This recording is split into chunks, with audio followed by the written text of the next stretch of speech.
Congratulations on the film. Thank you so much. So much fun to watch. I really enjoyed myself. Oh, great. First things first, is it true that once you've seen one whodunit, you've seen them all? Well, I think that's like a core question that's at the heart of the film, because on the one hand, it's a whodunit and it needs to work as a traditional whodunit, but at the same time, the challenge is how do you do something new with the whodunit? So, it's for the audience to make their mind up, but we hope that this will be a whodunit as you haven't quite seen it before. Yeah, absolutely. It definitely feels like that. I heard you talk about sort of working within the 1950s time frame, but not being afraid to play with like those contemporary. Was that something that you always wanted to do? Just go in and be like, okay, we're going to do this. We're going to have some flexibility with it and see what happens. Yeah, I wasn't ever interested in making a straight ahead period murder mystery. But to be honest, it was baked into the script from the start. This is a film that's set in the 1950s and needs to feel like a fully realised world of 1950s London. But at the same time, the whole thing only works if you, from a modern viewpoint, if you know a little bit about the history of murder mysteries, the history of cinema and film noir. And so I loved that tension between the period and the modern that was in it. And then it became about how do we reflect that in the right way in the making of the film. Have you always been an Agatha Christie fan? Because as like a teenage junkie, it was just lovely seeing her in such, I thought, quite a different light to how I'd imagine her being. It was really fun to play with.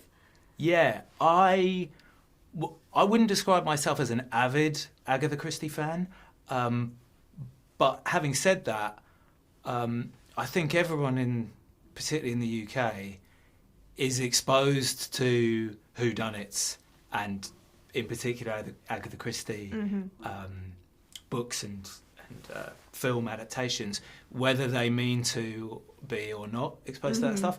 So for me, it was the David Suchet Poirots of the probably 90s that were my sort of gateway experience of Agatha Christie, and then finding the books in my sort of teen years as well. But I think hopefully this film is for people who are big fans of the whodunit, but also for those people who wouldn't usually go and watch a whodunit. I think it's hopefully manages to hold those two things. Yeah, I think there's a lot for everyone to enjoy there. Yeah. Do you have like a blanket favourite classic British detective? Like if you had to choose something to sit down and watch, who would it be? British? Does it have to be? Doesn't have to be. Classic detective. It's a good question. Who would my favourite? I'll tell you my favourite detective. Go on. Is not a detective at all. Okay. It would be the dude in The Big Lebowski. Brilliant. Because he's like caught up in a film noir, a sort of hard-boiled detective story, really. He's just trying to get his rug back, find out what's happened to his rug.